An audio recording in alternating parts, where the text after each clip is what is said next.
अस्सलाम वालेकुम। आज हमारा डिफरेंशियल इक्वेशन का लेक्चर नंबर 4 है, जिसमें हमने होमोजीनियस इक्वेशंस को कैसे सॉल्व करते हैं इसका तरीका देखना है। सबसे पहले हम देखते हैं कि होमोजीनियस इक्वेशंस होती क्या हैं।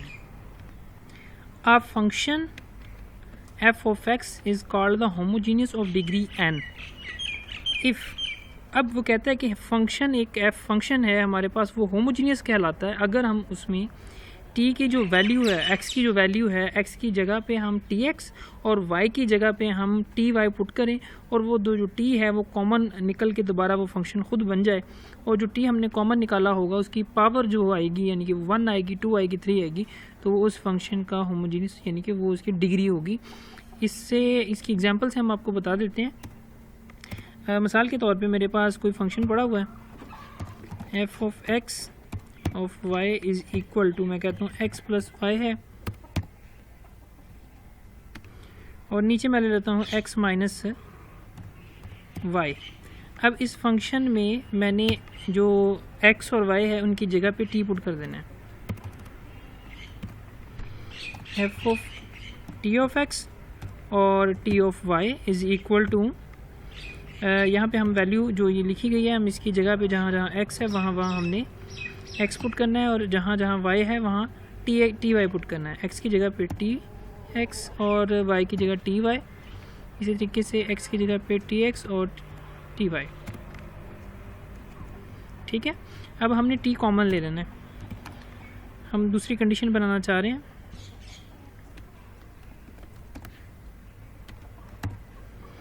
इसमें से हम t को कॉमन ले लेते हैं और यहाँ से भी हम t को जो है वो कॉमन ले लेते हैं। अब t से कैंसिल हो जाएगा, पीछे जो रकम है वो हमारे पास कुछ इसी तरीके से ही बन जाएगी दोबारा से।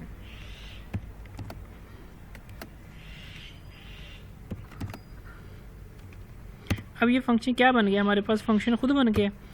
तो इसमें जो है वो हमारे पास t की जो पावर आई है, यानी कि जो t निकला है वो हमारे पास क्या आया बाहर, वो t की पावर 0 आई है। तो ये 0 डिग्री की पोलिनोमियल इक्वेशन होगी। एक और एग्जांपल देखते हैं इसी के साथ। हम उसको ले लेते हैं f of f is equal to under root xy। ठीक है, तो इसमें हमने जो है वो पुट करके देखना है, देखते हैं क्या आता है हमारे पास।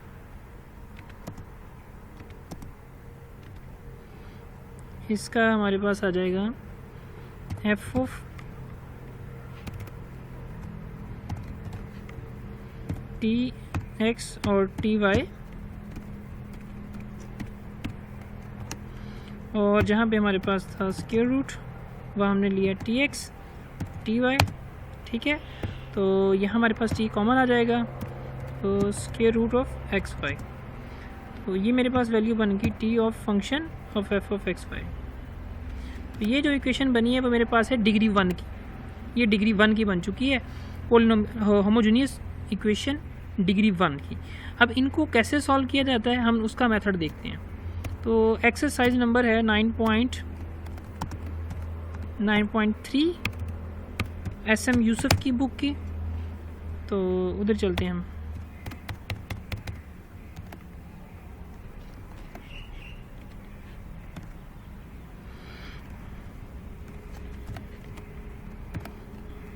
क्वेश्चन नंबर इसका 1 करके देखते हैं इसको कैसे सॉल्व करना है। इसका क्वेश्चन नंबर 1 है x minus y of dy dx plus x plus y of dy is equal to 0। तो अभी इसको हमने फंक्शन की फॉर्म में कन्वर्ट करना होगा। तो इसकी फंक्शन की फॉर्म में कन्वर्ट करने के लिए क्या करेंगे हम, देखते हैं। सॉल्यूशन,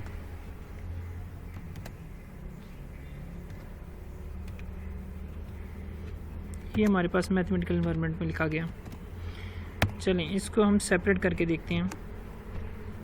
dy ओवर dx, ठीक है, और उसके बाद देखें dy ओवर dx कैसे मैंने लिखा है, या हम इसको जो है वो पहले दूसरे तरीके से लिख लेते हैं। एक तरफ नेगेटिव कर लेते हैं, एक तरफ हम पॉजिटिव कर लेते हैं। तो हम ये वाली जो वैल्यू है इसको हम इक्वल के दूसरी साइड पे लेके चले जाते हैं। x plus y of d y is equal to, हम इसको लिख लेते हैं माइनस एक्स प्लस वाई और ये आ गया डी ऑफ एक्स। ठीक है, तो अब हम इसको ओवर को डिवाइड कर लेते हैं। क्या हमारे पास आंसर बनता है आके D Y over D x is equal to, तो ये बनेगा मेरे पास minus X plus Y over X plus Y. तो ये हमारे पास इसकी स्टेटमेंट बन गया। अब इसको सॉल्व करने के लिए क्या तरीकाकार यूज़ कर दिए कि हमने y is equal to V एक्सपुट करना होता है। तो इस तरह की एग्जांपल मैं चूँकि पहले कर चुका हूँ, इसलिए मैं इसको यहाँ पे शो नहीं करवा रहा कि ये होमोजीनियस है या नहीं है। तो वैसे आप उसको खुद चेक कर सकते हैं कि ये इक्वेशन पहले होमोजीनियस है या नहीं है।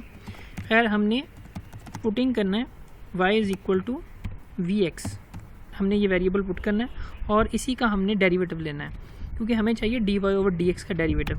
तो ये हमारे पास क्या आएगा, d Y over D x is equal to, किसके इक्वल आएगा, देखें यहाँ पे हमारे पास दो हैं, यानी कि v जो है वो भी चूँकि एक जो है वो डिपेंडेंट वेरिएबल है, तो हम v का सेपरेट लेंगे और x का सेपरेट लेंगे। तो जब हमने x का लिया तो v आ गया, जब हमने v का लिया तो x dv ओवर dx। ठीक है, तो x को मैं नीचे लिख लेता हूँ, उससे कोई फ़र्क नहीं पड़ेगा। अब हमने ये चीज़ जो है वो पुट करनी है ऊपर इक्वेशन नंबर 1 में, जहाँ जहाँ हमारे पास v पड़ा हुआ है, y पड़ा हुआ है, वहाँ पे हमने vx पुट करना है।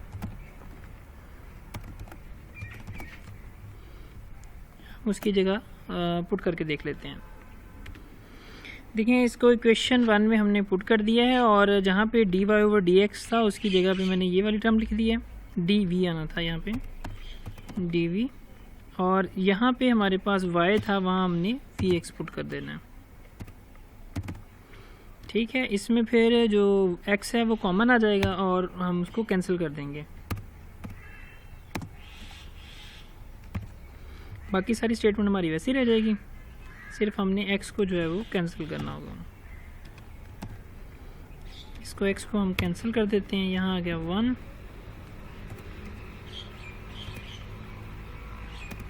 ये 1 आ गया। तो यहाँ क्या बनेगी हमारे पास टर्म, ये एज इट ही आ जाएगी क्योंकि x जो है वो हमारा कैंसिल हो चुका है। अब इस पूरी रकम के अंदर हमारे पास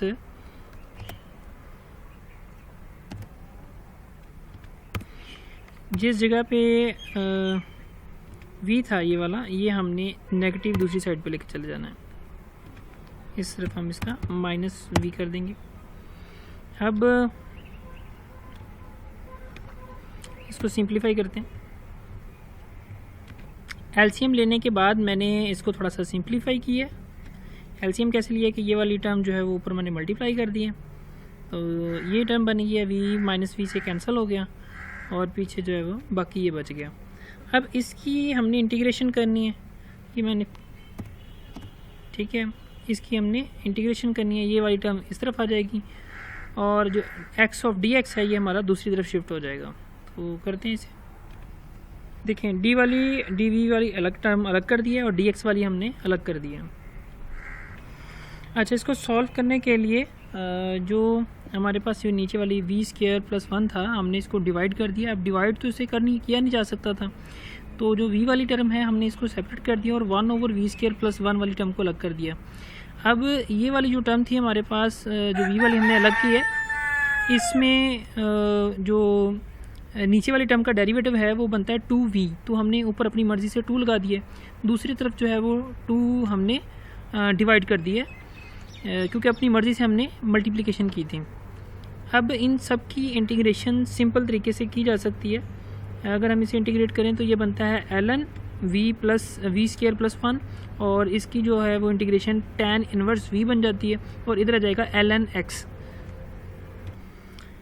ये आपके पास आ गया ln v स्क्वायर प्लस 1 और इसी तरीके से tan inverse minus ln mod x। तो अब जो है वो v की हमने वैल्यू पुट करनी है। v किसके इक्वल था, y square over x square के। तो जहाँ जहाँ वी पड़ा हुआ है वहाँ मैंने लिख लेना है और इसको फिर सिंप्लीफाई करना है। सिंप्लीफाई करने के बाद इसका एक सिंपल आंसर देना है। अच्छा, हमने इसकी वैल्यू पुट कर दी है। पुट करने के बाद जो है वो हमारे पास ये एक फॉर्म बनी है, इसको सिंप्लीफाई करना था तो जो 1/2 है वो ln की पावर बन जाएगी और अंदर वाली वैल्यू का हमने एलसीएम लिया जहाँ पे 1 की जगह पे x² आ गया और ओवर x² बन गया। अब जहाँ पे x² नीचे वाली साइड पे पड़ा हुआ है तो मैं इसको अलग करके लिख सकता हूँ, यानी कि लॉग के जो कानून के मुताबिक y² + x² है, इसको मैं x² को सेपरेट कर सकता हूँ माइनस की फॉर्म में। अगर मल्टीप्लिकेशन हो रही हो दो रकमें तो जमा का साइन आ जाता है, अगर हमारे पास डिवाइड हो रही हो तो हमारे पास माइनस का साइन आ जाता है। यहाँ पे हमने इसे अलग अलग कर लिए। ये जो माइनस था, सॉरी डिवाइड था, उसको मैंने माइनस की फॉर्म में लॉग में कर लिया। तो यहाँ माइनस लॉग और माइनस लॉग ये कैंसिल होके हमारे पास ये आंसर बन चुका है लास्ट वाला।